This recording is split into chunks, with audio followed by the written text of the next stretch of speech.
Welcome, everyone. Thank you so much for being here as part of Drisha's Tisha B'Av programming. We are thrilled to have this session with Rabbi Dr. Julia Watts-Belser, who is an associate professor of Jewish studies in the Department of Theology and Religious Studies at Georgetown University. Her research centers on gender, sexuality, and disability in rabbinic literature, as well as Jewish feminist ethics.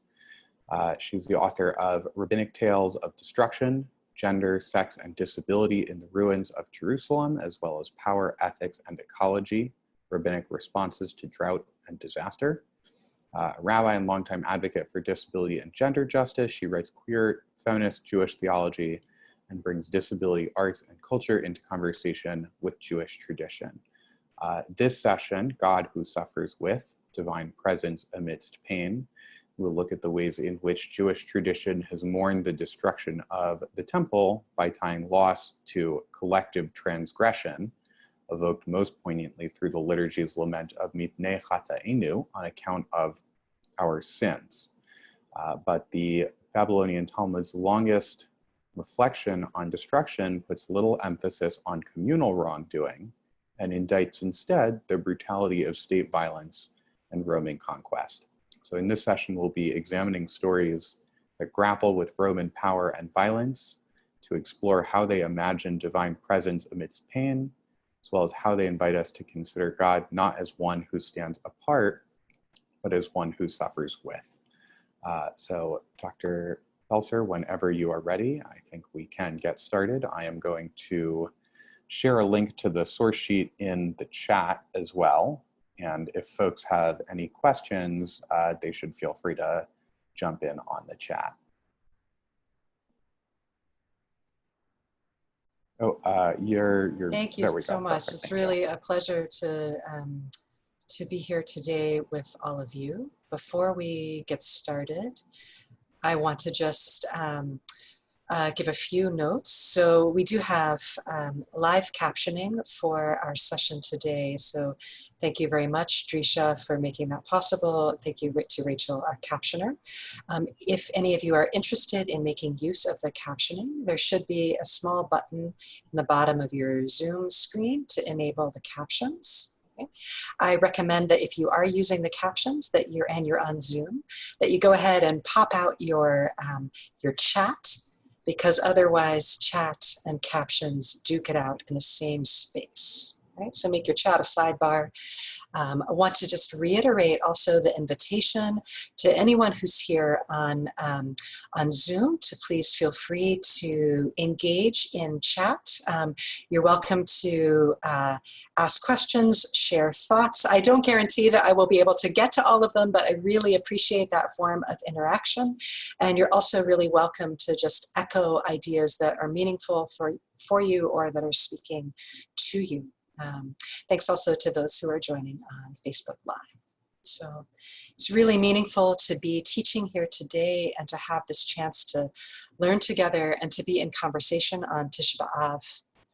On Tisha B'Av, Jewish communities lament and mourn the destructions that have scarred our lives and our worlds. One of those destructions, of course, is the destruction of the Jerusalem temple by the Roman Empire. That destruction was the subject of my most recent book, Rabbinic Tales of Destruction, Gender, Sex, and Disability in the Ruins of Jerusalem.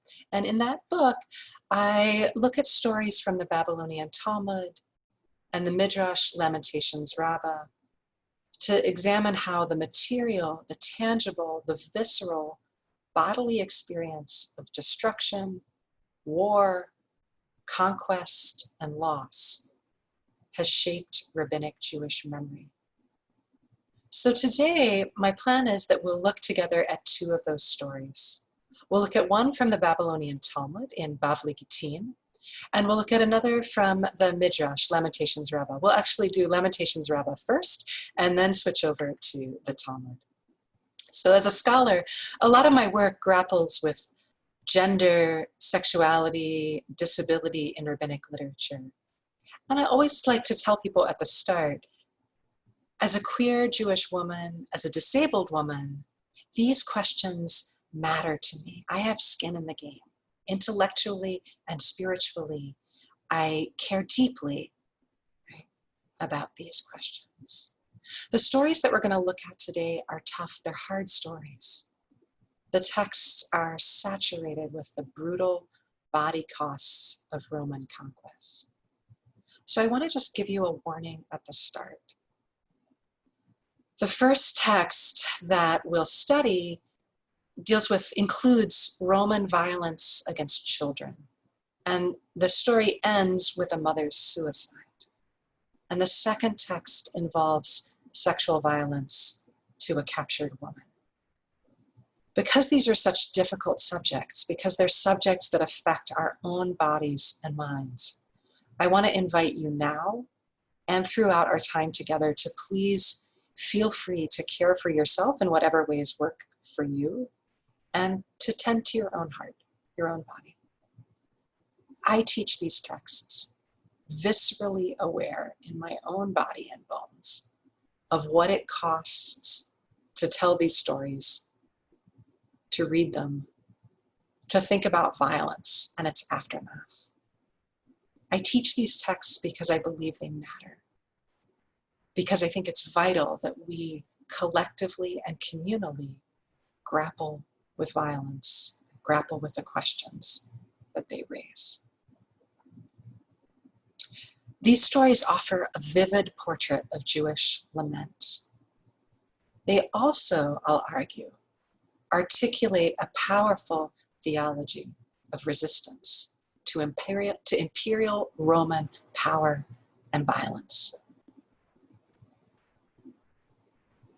When I think about these texts today, of course, I'm also not just thinking about imperial Rome.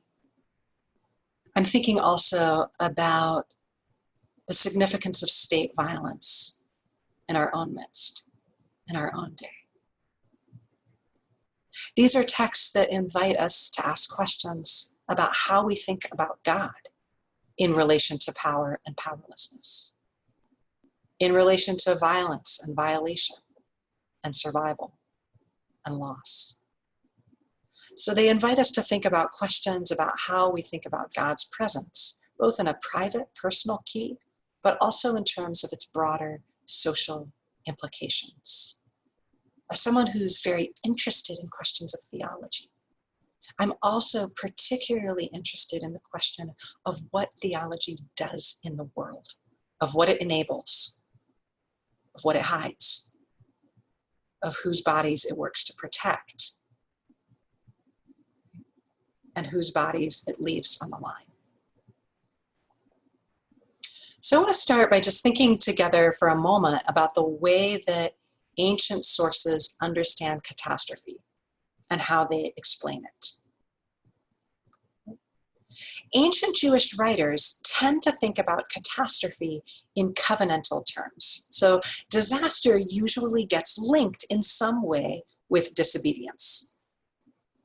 Jewish liturgy uses the phrase mipnei hatatenu, on account of our sins, okay, as a way of condensing this key idea. The specifics vary depending on the tradition, depending on the moment. There is, for example, a well-known tradition that says the temple was destroyed because of sinat chinam, baseless hatred or internal fighting. But that's not the only explanation that rabbinic sources give. Less well known, for example, is a claim that the temple was destroyed because the community played ball games on the Sabbath. Right?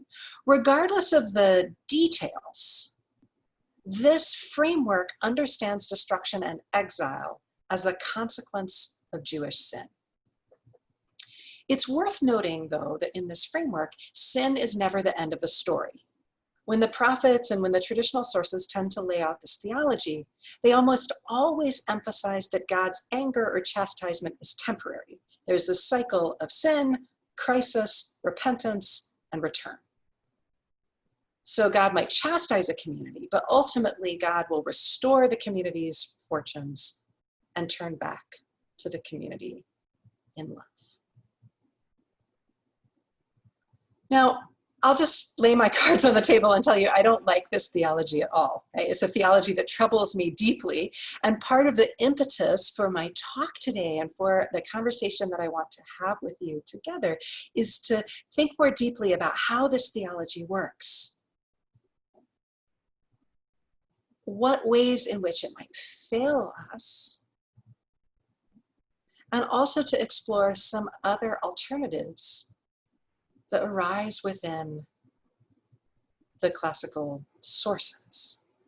But before I do that, as a scholar and a historian of ancient Jewish texts, one of my obligations is to try and go deeply into the mindset of the communities that were writing and telling these stories. And so I want to think first a little bit about why this theology, why the theology of mipnei hatatenu, might have been really quite compelling to ancient Jews, and also why, in some ways, it may be compelling also to some of you. For many early Jewish thinkers, this kind of theology was a really powerful way to make sense of catastrophe. So I'm drawing here in part on the work of Jonathan Clowens, Jewish scholar who argues that this kind of theology had a lot of utility for ancient Jews for two main reasons. So first, the theology really underscores human agency. It's a theology that suggests what we humans do matters in this world. We're not just captives to fate or to circumstance, right? Our actions have consequences. Second, it holds catastrophe within a covenantal frame. It emphasizes that disaster doesn't break the bond between God and God's people.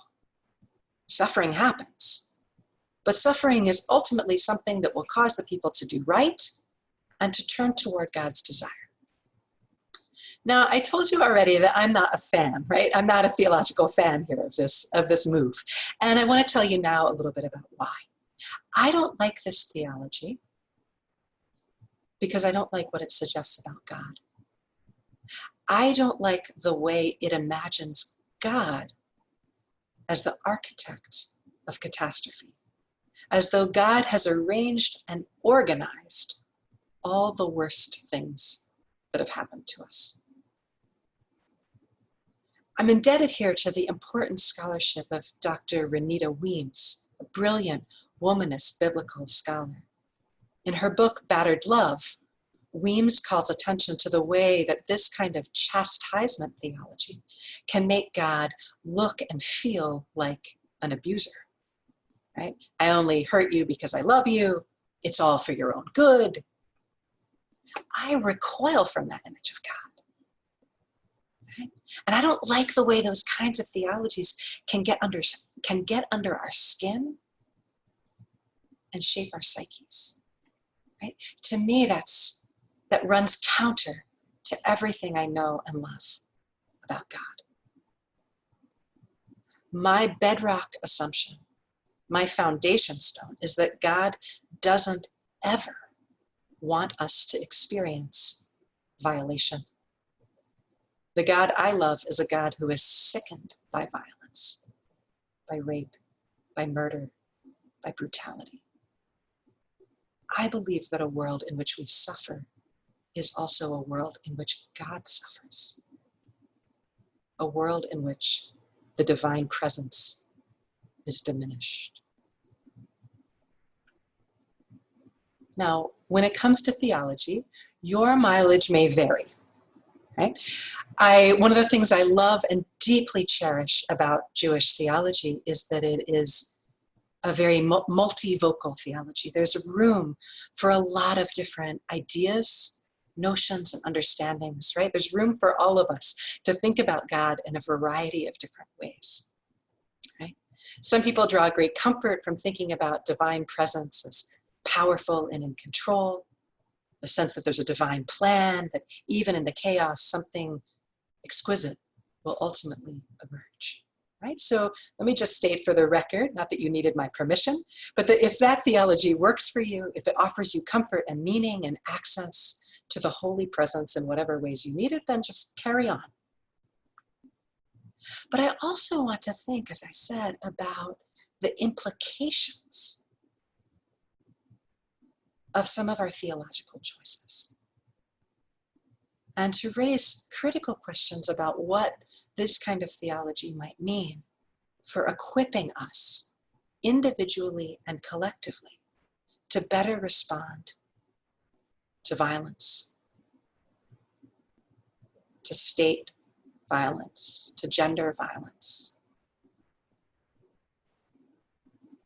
to domination, to brutalization.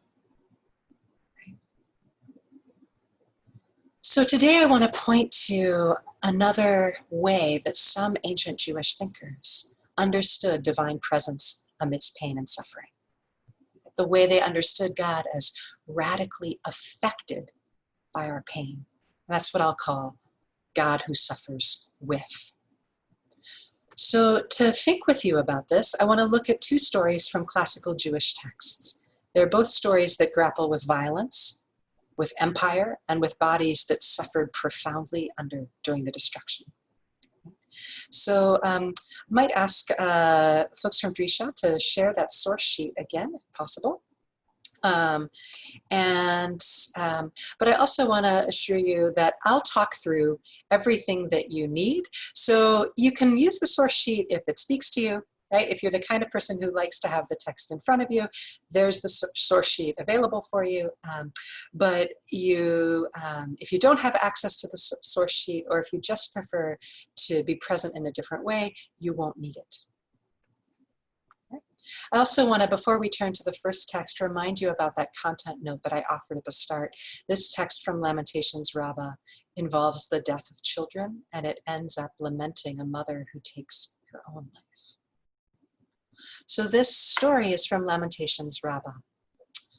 It's a story that about Miriam bat Tanchum, a woman who was taken captive by the Roman Empire, along with her 7 sons. The Midrash recounts how each of those 7 sons are brought before the Roman emperor.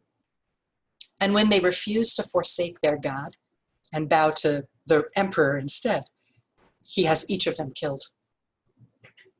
The full Midrash is very long, so if you're looking at the handout, you'll notice that I've shared only a few specific excerpts, so we can hone in on a couple of key moments in the text. Okay. So at the center of this Midrash is a lengthy theological exchange between Caesar, the Roman emperor, and Miriam's youngest son. His 6 older brothers, so there have been 6 sons who came before him, and they all had very brief, almost formulaic exchanges. Caesar brings each of them before him in turn, and he says to each son, bow before the image. Each son refuses to commit idolatry, and he says, I will not bow, and my brothers did not bow. Now, the son quotes a verse that affirms his fidelity to Israel's God, and then Caesar has him taken away and killed. 6 times that pattern is followed. 6 times repeated with only a change in the verse. But when the 7th son is brought before Caesar, the Midrash opens up into an extended conversation, right? And that's where I've begun the source that appears on the handout. So bow before the image, Caesar says. It's the standard command, right? And this time when the boy refuses, heaven forbid, Caesar asks, why? And the Jewish boy and the emperor are thrust into a dialogue about power and about bodies, both imperial bodies and divine. One of the most striking elements of this text, in my view, is the way the Midrash uses disability rhetoric to undercut and delegitimize the power of Caesar and the state. The text constructs a strong contrast between the body of God and the body of the emperor's gods, a contrast that is ultimately meant to underscore the limits of Caesar's power. So let's look a little more closely at this text. The section I want to examine with you begins when Caesar asks the young Jewish boy, is there a God in the world? That question was prompted by an exchange that doesn't actually appear in your handout. The emperor offers the seventh son a trick, a way to avoid execution. Right? The Caesar will throw his signet ring on the ground, and then the son can bend down to pick it up. Right? It's like a ruse. He's not really bowing before the statue, right? But it will look like he is. And so that way Caesar's audience will be appeased, but the boy won't actually transgress his God's command. Our Jewish boy says, no way, right? He won't be drawn in. Instead, he asks a rhetorical question that draws a sharp contrast between Caesar and his God. He says, should he fear a king of flesh and blood rather than the King of Kings, who is God of all the world?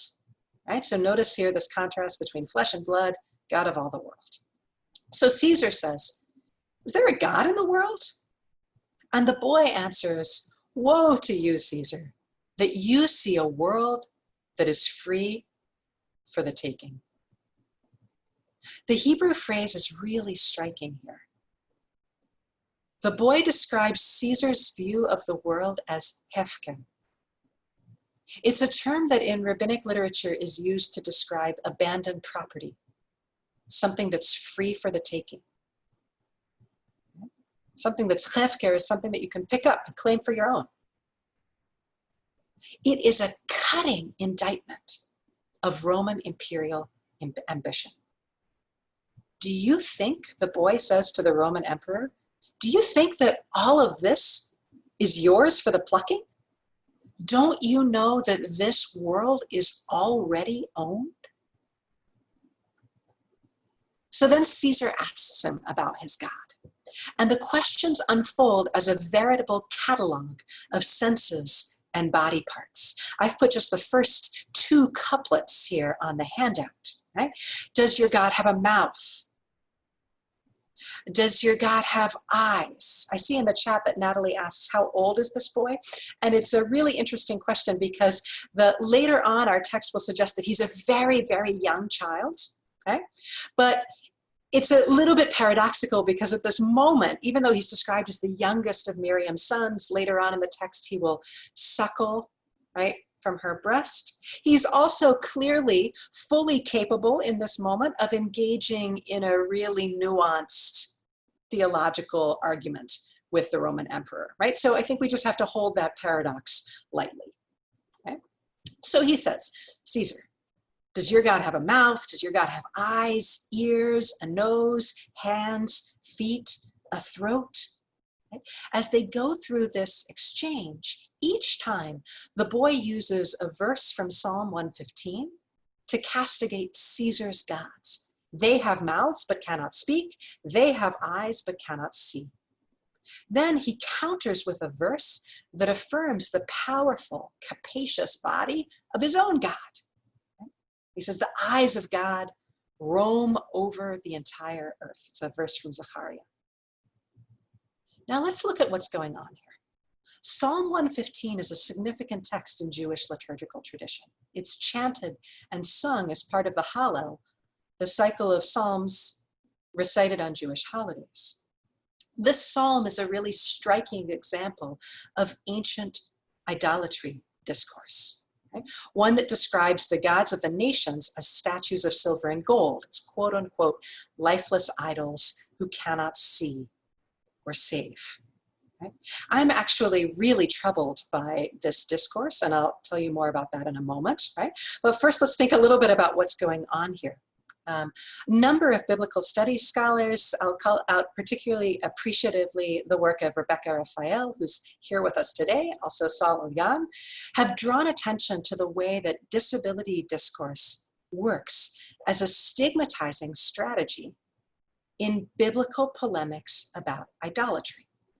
So in this text, the psalmist uses disability imagery to script the human attributes of impairment onto the bodies of other people's gods, right?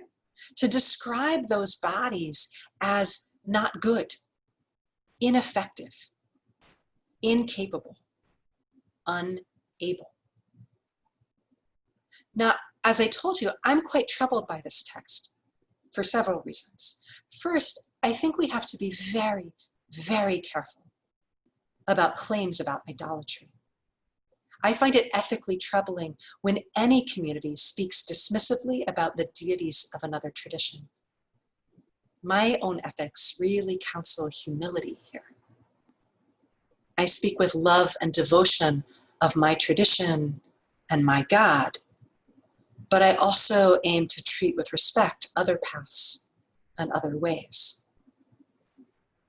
I'm also troubled by the manner in which the psalmist levels an assault on the gods of the nations, right? The strategy that's used here, right? The way the images of disability get used as an insult, as a negative characteristic, a way of dismissing those gods. They're blind, they're deaf, or in a more contemporary idiom, they're so lame. Now, notice how those physical and sensory attributes of sight and speech, right? And later in the part of the Midrash that's not on the page, right? The capacity to hear, to walk, to stand, all become embodied symbols for naming divine power.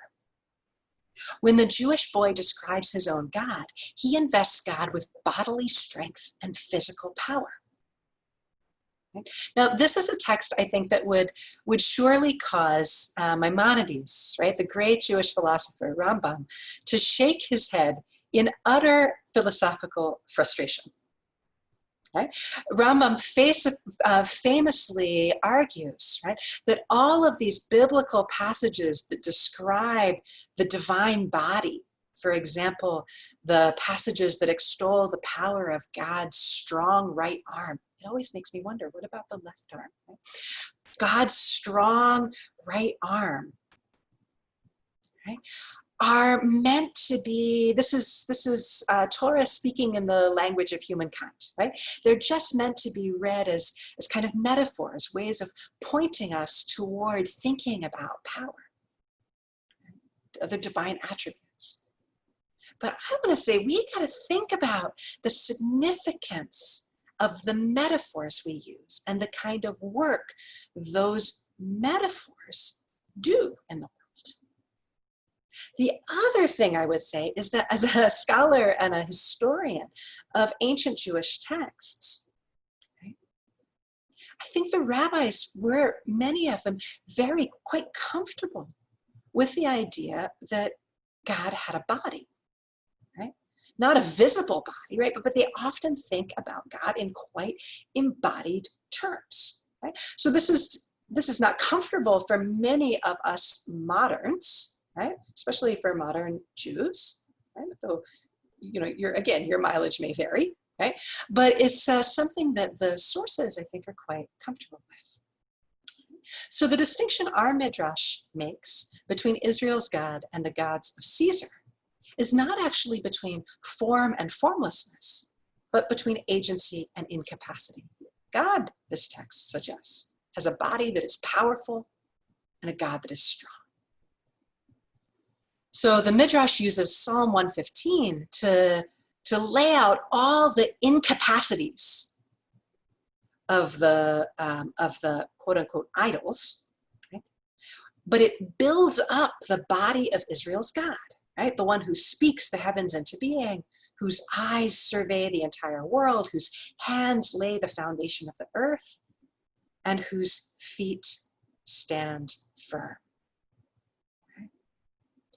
Now, okay, so in many respects here, we've had a kind of masterful theological display from the youngest boy, right?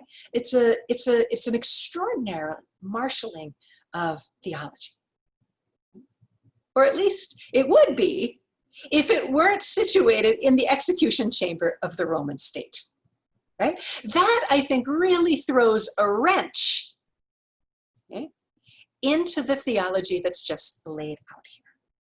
Right? The discourse that's operating in the rarefied realm of theology is suddenly contested viscerally through the flesh. So we as readers have already seen 6 elder brothers die. We enter into this story already attuned to Caesar's power, right? To the way that the Roman state and Roman violence claims mastery over the actual body of the Jew. So we're kind of left to ask, as Caesar does, if your God has all of these qualities, why doesn't he save you from my hand? Caesar's words put the boy's claim to the test. Right? Can God rescue God's passionate defender from the imperial grip? Or will God's powerlessness be revealed through the death of this child? So Caesar asks, if your God can do all this, why doesn't he rescue you like he rescued Hananiah, Mishael, and Azariah, the 3 boys the Babylonian emperor Nebuchadnezzar threw into the furnace in the book of Daniel? Now, this is a really crucial moment in the text. We could imagine it as a kind of divine test, almost a dare, right? Are you going to do it, God? But the boy, once again, jumps to God's defense. It's not God's failure here, he says. It's his own. The 3 boys in Nebuchadnezzar's fire were blameless. Not only that, they fell into the hands of a worthy king, right? But his own generation, they're at fault. Right? And the king, he says, that's you, Caesar, right? The king who's now killing Jews is a cruel and undeserving king. And God is setting that king up for a terrible fall. Right? Agreed with a wonderful comment in the chat that Caesar is indeed pretty knowledgeable here about Jewish history, so he's really prepared to get into this argumentation. Okay? Our text makes plain that this whole scene with Caesar and the boy and the execution that's about to unfold is arranged so that God will eventually be able to exact recompense in the end. Right? There's this amazing moment where the boy says to Caesar, look, Caesar, there's murderers aplenty in this world. There's wolves and there's bears and there's scorpions, right? They could all take my life. Caesar, you get to do it so that God can exact vengeance from you in the end. So what's happened here? Right? Let's just look back to a moment to think a little bit about what the social implications of the theology are here. Right? It's not God's power to save that is in question.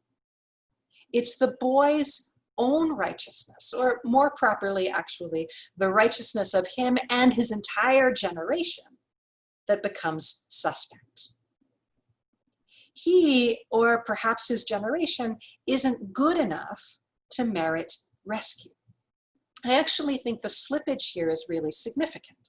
Notice how the fault of the generation, right? He says, we are not worthy, right? Becomes born on this one particular back and gets internalized by this one particular child. Lamentations Rabbah thus diffuses the question that captivity, crisis, and destruction poses about God's power by having the captive boy affirm the justice of his own death. That's a move I am not in for. The Midrash defends divine power at the altar of Jewish sacrifice. It rescues divine capability at the cost of Jewish blood.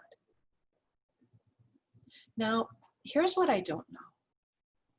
Are we meant to believe the child when he professes himself guilty? Are we meant to take him at his word? I'm not actually sure what the Midrash intends. Right? I don't know if the Midrash asks us or means us to ask questions, right? Means us to ask, really? Right? But I know that as a reader, beneath the confident surface of this Midrash's theology, I hear some haunting counternotes about the power of empire, about God's power, about bodies in grief and in pain. So I want to look with you at one more place in this story, that moment when Miriam Bat Tanchum comes before Caesar, just before her son is killed, and begs the right to embrace her child. When the Romans give the boy to her, she uncovers her breast and lets him suckle milk. It's this really startling scene of physical intimacy between mother and son, and a moment that really centers the female body as a source of nurture and care. I'm really struck by the contrast. While God's body remains eclipsed from the scene, while the divine hand refuses to rescue the child from Caesar's grip, right? It's the mother, the flesh and blood mother, who thrusts her own body center stage.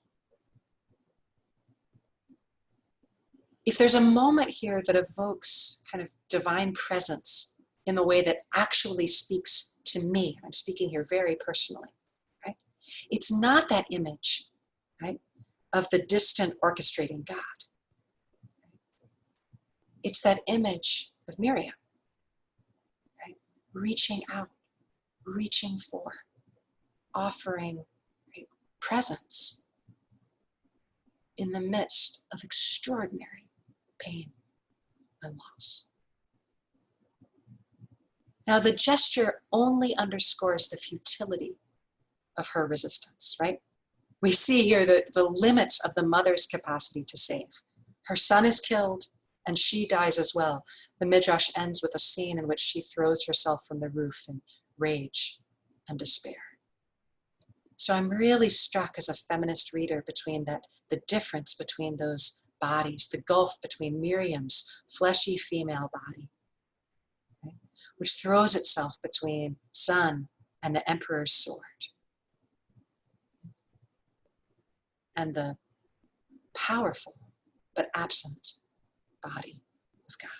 Yeah, thank you, Rebecca Raphael, for your comment in the chat about the way this also echoes, right? The cry of George Floyd, Zichrono Livracha, may his memory be for a blessing, calling out for his mother, right, as an agent of the state kills him.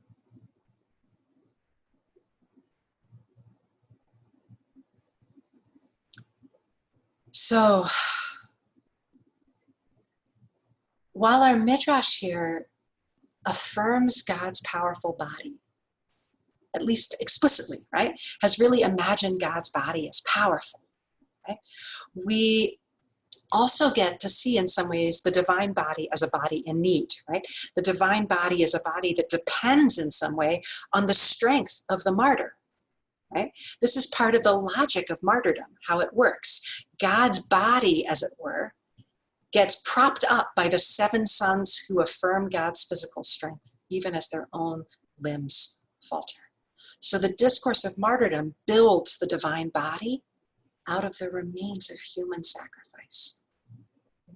And it demands, this is the part that I think is so crucial that we see, it demands that the human body bear the cost of fidelity to a God whose body remains absent beyond the field of death or pain. So, while I find this Midrash a powerful story and a haunting one, the way it understands and imagines God is ultimately one that leaves me cold. Again, I want to be clear, your experience may differ from mine. You may find yourself moved or affected or nourished by some of the ideas here. Right? If so, beautiful. Right? Ilan, really appreciate your comment in the chat that there's not actually, it's not only a divine absence, right? It's actually the kind of divine orchestration, right, of the death scene, which I'll just say makes it even worse for me. Okay? So that leads me, the way that I find myself ethically, spiritually, religiously troubled by this text, leads me also to look at other ways that classical Jewish sources think about God. And so the next text I want to look at is a text that rests on some very different notions about the body, about power, and God's presence amidst pain. So I want to turn now to a second text, one drawn from the Babylonian Talmud, Bavli Gittin. Bavli Gittin contains the longest set of stories about the Roman destruction of Jerusalem in the entire Talmud. So this is a text that begins with a famous story of Kamsa and Bar Kamsa, and then goes on to tell a set of stories that are less well known about the ruin of Jerusalem, about Jews taken captive, brutalized, and in utter distress. So I'll confess that when I first started working with these texts in Bavli Gittin, I was braced for trouble, right? I was worried about what I would find. A lot of biblical narratives, from the Book of Lamentations to the writings of the prophets, tell the story of Jewish suffering in ways that I find really brutal and really difficult, especially for women's bodies. But what I found here surprised me. Unlike many other ancient Jewish narratives, Bavli Gittin spends very little time thinking about sin. There's a few exceptions here and there, but the bulk of these narrative traditions don't really center around the question of why the people suffer. Instead, the argument that I make in my book is that Bavli Gittin is primarily aiming to evoke readers' empathy and outrage against the agents of state violence, in this case, Rome. Not to blame the victims of violence and catastrophe, not even to imagine God as the righteous judge who chastises a wayward people, but to protest Roman brutality, to turn a critical eye on the violence of the conqueror, and then also begin to imagine a God who empathizes with the victims of imperial aggression. So let's take a look at an example. It's the story of Safnat bat Penuel. And just a reminder, friends, this is a story that involves sexual violence. Safnat bat Penuel is the beautiful daughter of a high priest. She is seized by the Romans, assaulted by her captors, and then stripped and sold in the marketplace to an extremely ugly man. The story uses beauty here as a symbol. Right? That discourse of beauty is a way to make visceral the desecration that conquest brings. The story juxtaposes Safnat's beauty with the repulsiveness of the man who comes to buy her. The story sets up a stark contrast, right? Safnat is not simply lovely, she's a woman whose exquisite beauty has no equal. And her purchaser is extremely ugly, right? A man whose face is meant to mirror his depravity. Again, I've got some ethical problems here with that idea that beauty and ugliness, right, mirror these kind of inner qualities of soul. So the story, though, juxtaposes Safnat's beauty with the repulsiveness of the man who comes to buy her. It sets up a stark contrast, right? And the story accentuates the brutality of Safnat's transition from hiddenness to exposure. destruction exposes her body to Roman violation. When her captor decides to sell her in the market, right, he covers her with 7 garments, veiling her beauty from the sight of the buyer. Where a good rabbinic man would only get to see the beauty of a bride once he had affirmed the sanctity of their marriage, Roman captivity and enslavement allows Safnat to be stripped even before she is sold. The first 6 of the veils are taken from her. The buyer takes them off her. But Safnat takes the 7th in her own hands. So I read this action as a significant, if subtle, shift in agency. Right? It's a sign that underscores the constraint of Jewish resistance. Right? We shouldn't make too much of it. But nonetheless, it uses Safnat's character to voice some possibility of dignity, even in the midst of degradation. Safnat herself strips away the final veil. She rips her garment and rolls in the dirt. She's enacting here the ritual marks of Jewish mourning and lamentation. And she does not lament for herself alone. She cries out to God, Lord of the world, even if you have no compassion on us, have you no compassion for the sanctity of your own great name? So in the midst of her degradation, Safnat laments the wound done to God's own dignity, the violence done through her to God's holy name.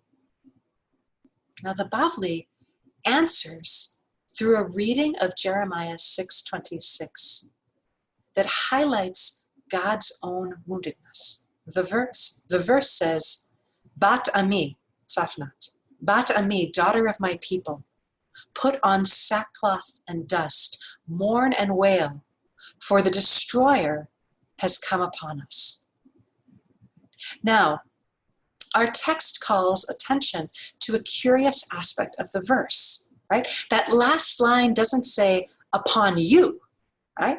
If it said, upon you, we might think, right? We might understandably think it means the destroyer has come upon you, Safnat. Makes sense in light of the story.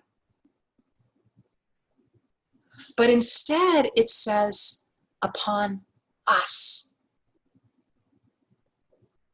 Who's the us? The Bavli reads it as meaning you and me and God.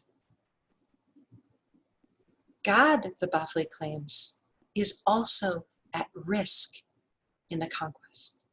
God is also assaulted by the predations and the desecrations of the conqueror. It's a striking and unexpected theological claim, a recognition that God's body, as it were, is also vulnerable to violence, suffering with the Jewish community in distress. The beautiful Jewish body in danger evokes and laments the war wounds God bears, the scars done to the divine. So this is a text that I think surprises on several accounts. It closes with this rare theological idea, a daring one.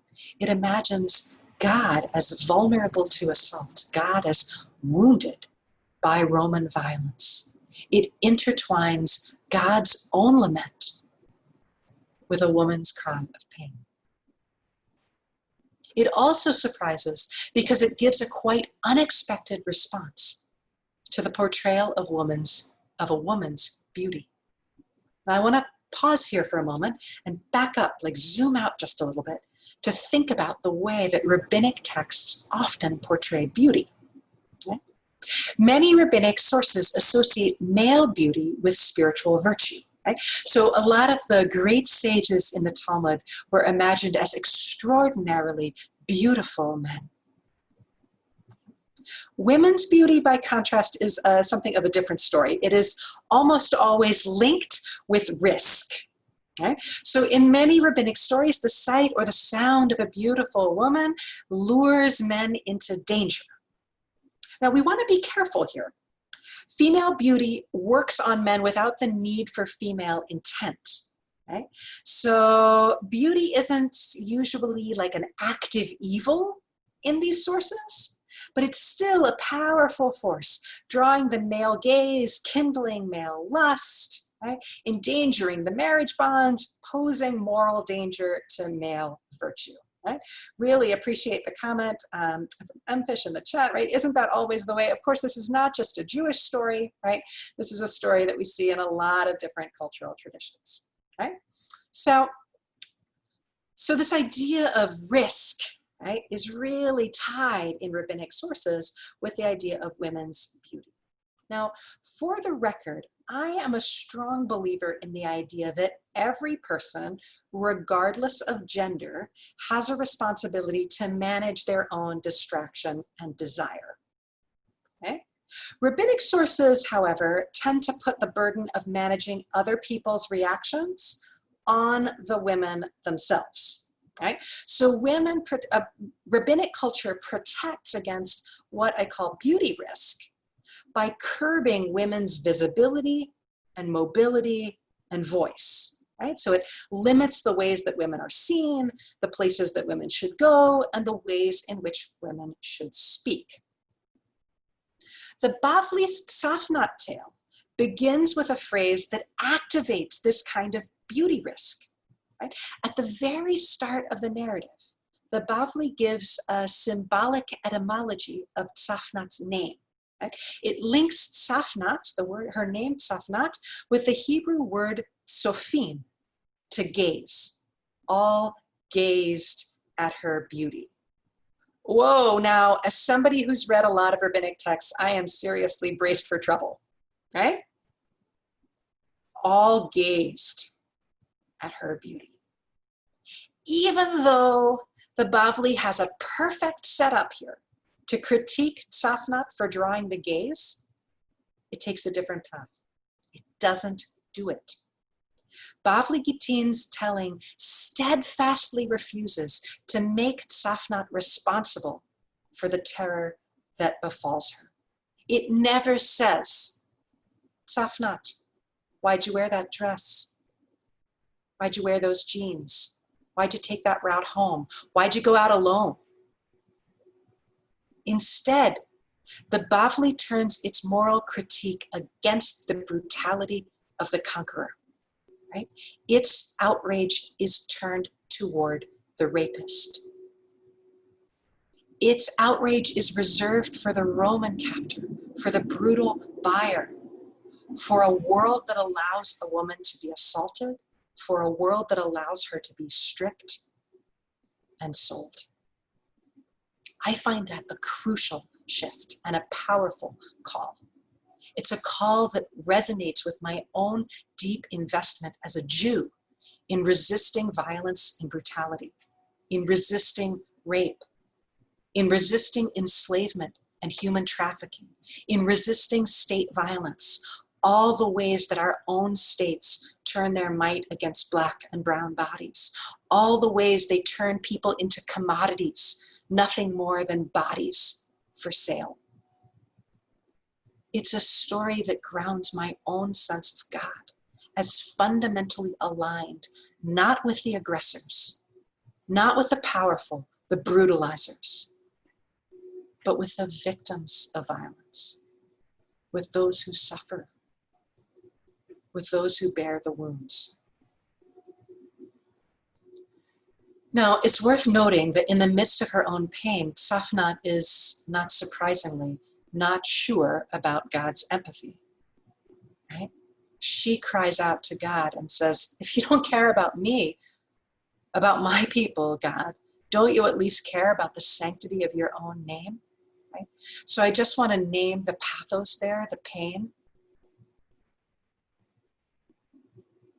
And I also want to recognize in those words themselves a powerful theological claim, one that resonates deeply with my own sensibility, that God's name is desecrated by violence.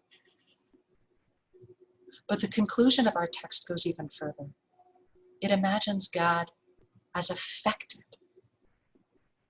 by her pain, by the pain of destruction, by the violence. God is not distant from that suffering, not removed from it, but God is injured by it, wounded too.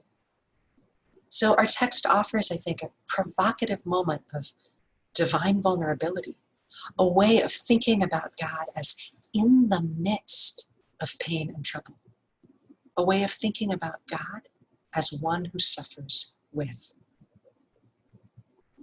This is a very different way of thinking about divine power. It's not the power to rush in, to rescue, or to save, right? But a power that comes from presence. The kind of power I'm talking about here is a very different thing. It's a supple thing, a subtle one, right? It's like the touch of a hand, the offer of companionship, the power of presence.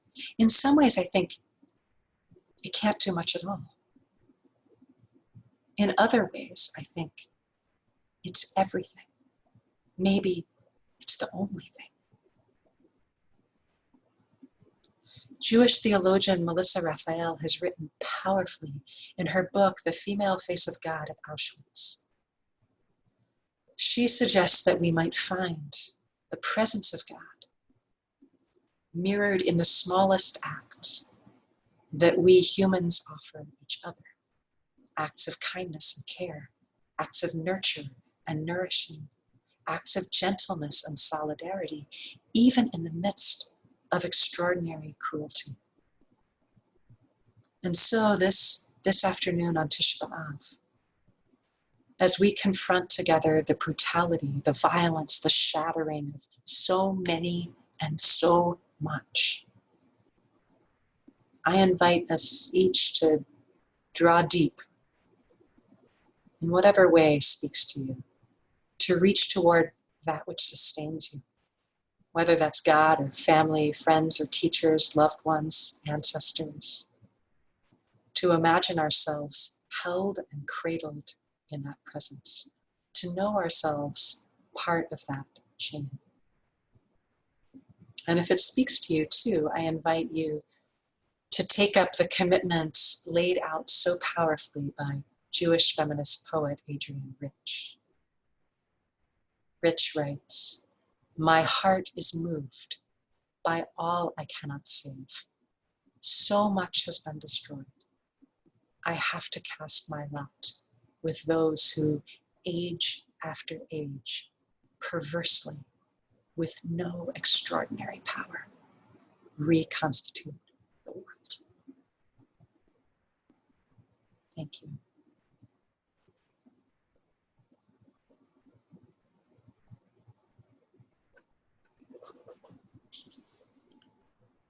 If anyone wants to ask a question, feel free to type it in the chat or to just speak up. You're also welcome to just share. So I'm very happy to respond to questions, but you're also welcome to just share thoughts, right? Or reactions or something that landed with you. So it's okay to not frame everything precisely as a question. If you'd just like to tell us a little more about what you're thinking.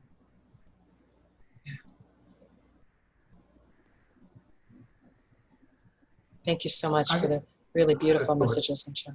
Great, thank you. I was curious about, I think the question that you raised about beauty is very important, and certainly, I think, true to a large extent that female beauty is seen as dangerous, not just in the rabbinic text. I think in the Bible, it's typically dangerous as well. Yes. But it is, I think, important to note that in the Bavli, if you had to pick out one hero in the Bavli, who was really the perfect person of the Bavli, I would say it's Rabbi Yeshua, actually. Rabbi Yeshua is the most beloved teacher. He's Rabbi Akiva's teacher. He is both the poorest person in the world, and he's also the ugliest. I don't think that's an accident, as he said to the princess, if I were even uglier, it would be better. I'd be even harder. So that's right. I think within the Bavli, there are voices. But I just had one thought about Safnat, which is struck me as very interesting, which is the name Safnat is the name in the Chumash given to Joseph by Paro, Safnat Paneach. And Safnat, actually, the story of Joseph, is the one story where the man's beauty actually is seen by the woman, and that she tries to get him in trouble, and he actually withstands it. And it struck me that there's actually a very important message there, which is that it's a lot of the taking advantage of the other happens when the other person doesn't have power. And when people are in a situation where they're beholden to the other, they're working in the house of Mrs. Potiphar as the mistress of the house. And I think a lot of times the issue of taking advantage of the other, mistreating the other, etc., comes when there's a imbalance of power, and people can be seen as other, as different, as lower, or whatever, and often taken advantage of it. I think thinking about Tisha B'Av in a day where we have suffered and the world is suffering now, is to think a lot about how to redress that issue of balance and how to make sure everybody gets treated with the appropriate respect. So that's, I think, an interesting about Safnat, actually. That's the one place that you really have in Breshit where the man is attacked, and he's called Yefei Torah Yefei Mareh, which is typically a female description as well. It's interesting. Beautiful. Yeah, I think in many respects that in some ways I could sum up so much of my work as both as a scholar and as a rabbi, as someone who is deeply engaged in this kind of critical study of and grappling with power and inequality. That is one of the, because of the implications that it has for ethical violation and for harm, you're naming something that's at the heart of, just it matters to me very, very deeply. I also really appreciate the comments about beauty. It's an interesting, there's one of the things I love about a lot of discourse in the Bavli is that one of the things that I'm very interested in is what I often identify as a kind of self-critical note within the Bavli, where the Bavli will sometimes turn sort of like puncture rabbinic investment in its in some of these customary hierarchies and show that in fact these sort of customary notions of the valence of beauty and ugliness, right, actually deserve to be turned on their head, flipped on their head. The same thing happens with a lot of disability discourse in the Bavli especially, but in rabbinic storytelling, where we see sometimes the rabbis really critiquing some of those cultural instincts or impulses. I want to just lift up a question that emerged in the chat. Shea French asks, what do we do with a part where ableism is used to denigrate Caesar's gods? Yeah, I mean, I just find that so difficult. And I think partly my strategy is to say, I want to call our critical attention to it. I want us to look at it, to name it, to see it for what it is, and to say nope to it, right? I just want to hold out the power, right? The ethical power of the loving no, right? Which says that aspect, I'll turn back to Rich, right? Adrienne Rich has this beautiful moment where she talks about the importance of that loyalty to a tradition also can mean looking very deeply at a tradition and recognizing which parts of that tradition, which strands might be frayed and in need of repair, right?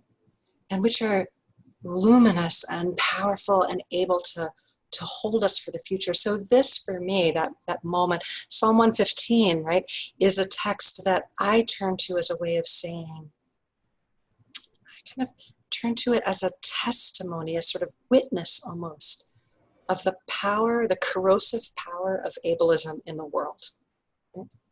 But I don't hold that particular discourse, right? Those particular lines don't resonate for me as, right? I teach that text in order to say, let's do differently, right? Let's mend that moment, which seems to me to be a frayed place, a place actually that has cut hard against a lot of us. Susanna Heschel. Yeah, hi, thank you so much. It was just wonderful. The text that you brought, very strong, very powerful, and I'm so grateful for the way you read them with us. Thank you. I'm struck first by when you speak about God suffering with us, how much that is Hasidic tradition and Kabbalistic tradition, and with the rabbinic idea of tzorach gavoha, that actually what you're pointing to is telling us that is in fact rabbinic theology, and the other notions we have, those are those are misunderstandings, let's say, or I would say. So thank you. I'm just curious about one thing in the passage in Gittin, which is, I know, as you mentioned, part of a larger section about destruction of the temple. Is it possible to think about that in perhaps metaphorical terms, as also a metaphor of Judaism responding to Christianity, that the temple in Christian ideas, New Testament ideas, plays a central role. The destruction of the temple is the destruction of Christ, or the death of Christ. That is, that Judaism sees itself as the beautiful woman who is raped by Christianity, who invades the temple, is in that passage. Metaphorically in that sense. Having a bit of trouble hearing you. The connection is going. So I'm going to respond to just what I've heard from you so far. Thank you for the powerful comments. I do think so. I actually think that both, right, elu ve'elu, both these and those are part of rabbinic theology. It's actually just really important to me to emphasize this idea that rabbinic theology, Jewish theology, is not all one thing. And that posture is so important to me because it has allowed me, that multivocality has actually allowed me the space to say, there's actually room for a lot of different ways for, right, God's too big for any of us, right? For any of our theologies to like wrap around and pin down.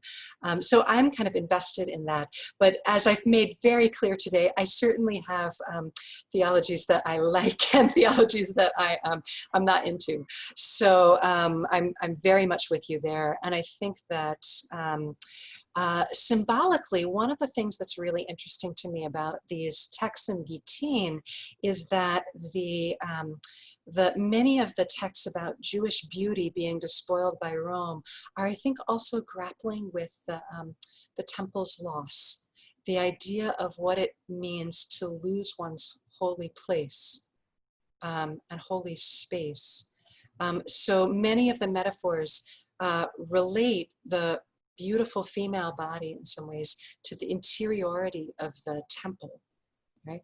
Suggesting that sense that there's a kind of desecration of both, desecration of the sanctuary and a desecration of the body, right?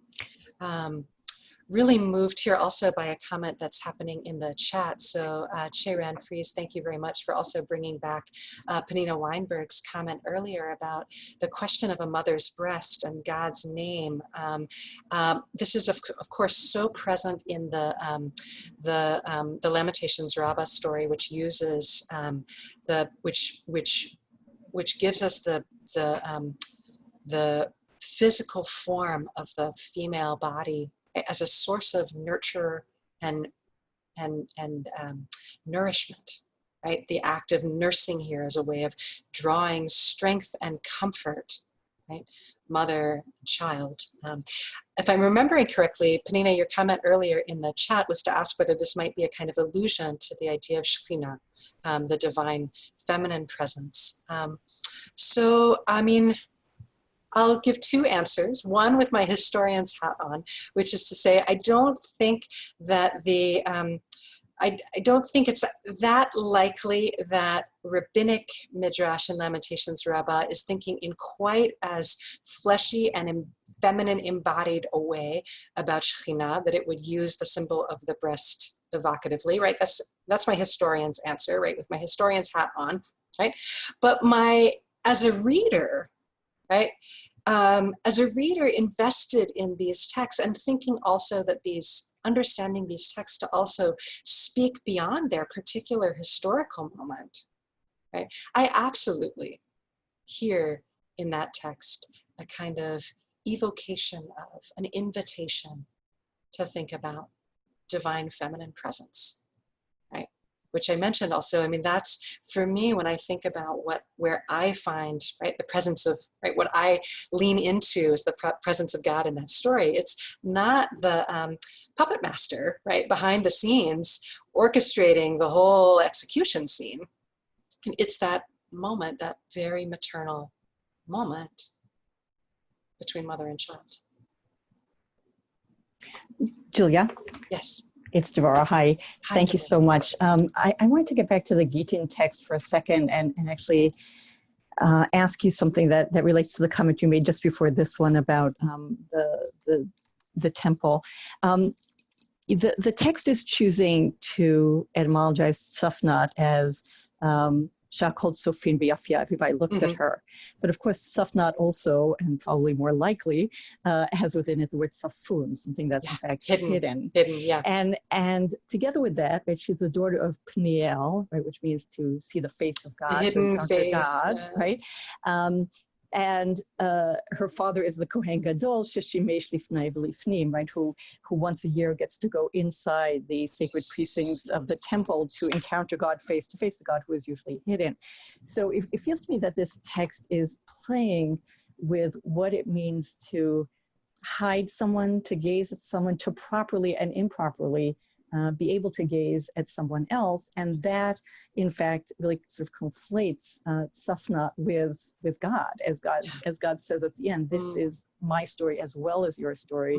We are both people who are hidden and who are either appropriately or inappropriately seen, depending on the situation, depending on the context. So I wonder if you thought at all about that, and how sort of the gaze, the permitted and appropriate and relational gaze, as opposed to the violative and inappropriate gaze, might play into this story. That's really beautiful. Thank you for. I mean, you've just laid it out so beautifully, right? So I'll say yes to that.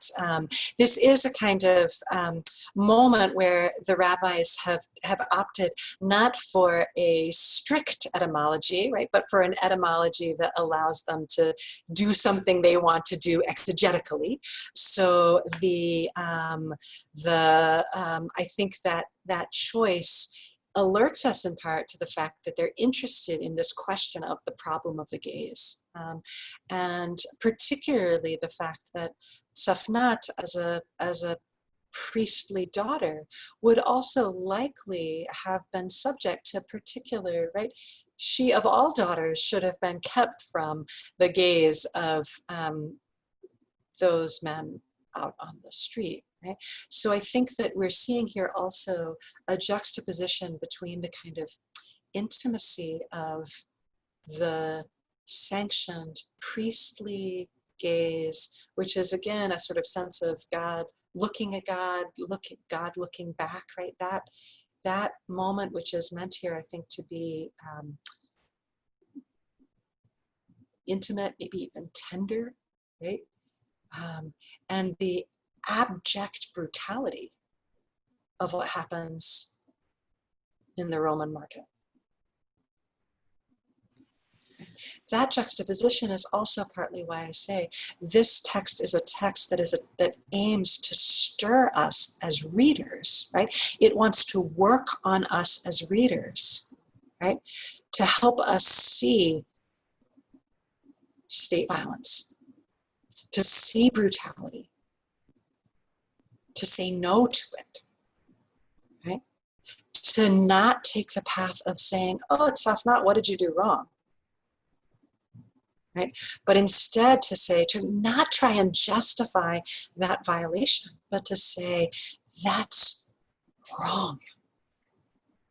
That shift, I think, orients the text and drives a lot of, at least what I see as the kind of poetics of the broader Gittin Sugya, especially the second half of the Sugya, which is full of these stories of violation that express tremendous, profound empathy with the violated.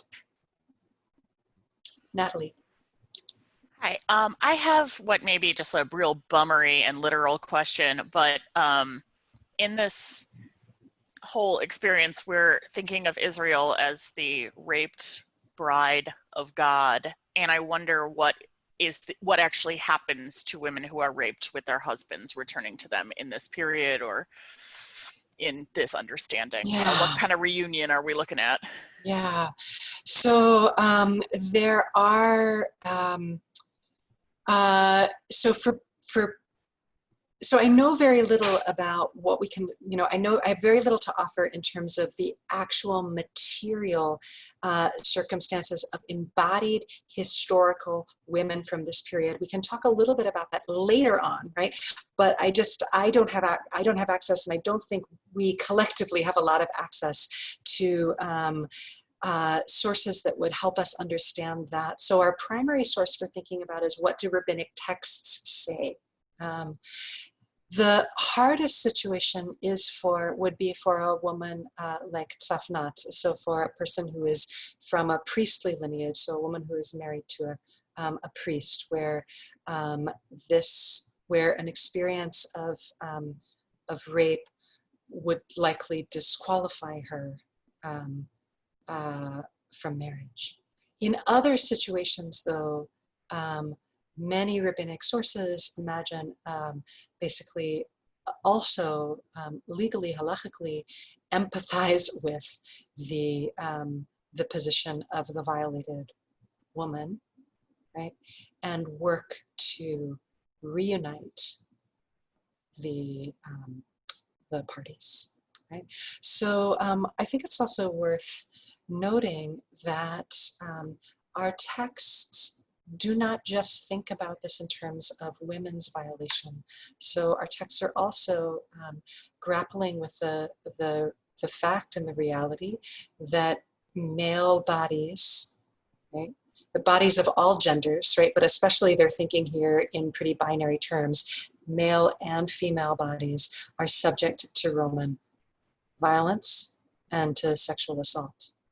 And so I actually think that that's their recognition of Jewish men as also vulnerable to the conqueror is part of what helps the sources here activate a really profound sense of empathy, right? In ways that they don't always muster when they're just thinking in terms of there's something here about the colonial aggression, right?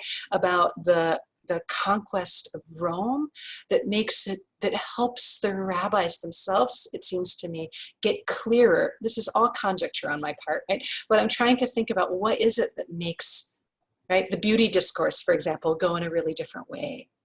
And I think that's in part because there is a recognition here of the fact that they're all, right, all their bodies are on the line. Right? If not in material terms, then in a kind of psychic way, right? Because of course these texts are written later, right? Not in Israel-Palestine anymore, but in Babylonia, right? So it's all very complicated in terms of what's actually happening with physical human bodies, right?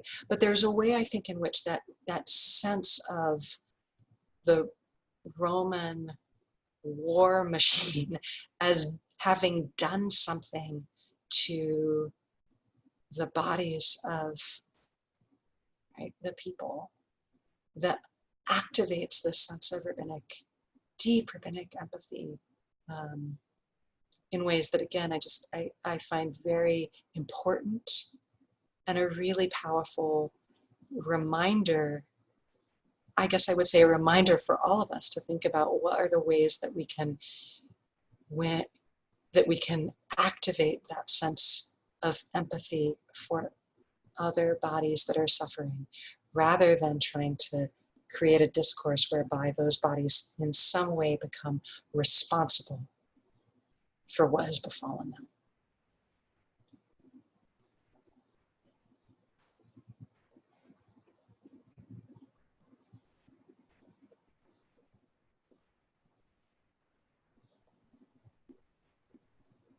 Do we have any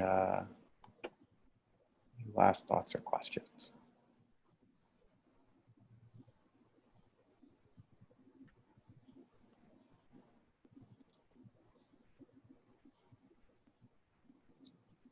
Thank you so much, all of you, for really moving thoughts and questions shared in the chat, shared in conversation. It is an extraordinary pleasure for me to have the chance to be in conversation with all of you about these texts. Thank you for everything, for all the heart, right, that you bring to these questions. May we go forth today with that in whatever way speaks to you, but I wish for us that sensitivity to that awareness of that empathy for, right, our own bodies, the bodies of all of us in this world, in need of comfort, care, companionship, presence. Kini Hiratsan, may it be so. Thank you. All right, thank you so much. Thank you everyone for joining us. Have an easy, meaningful rest of the day. Yeah, thank you again, Dr. Belser, for this really, really amazing session.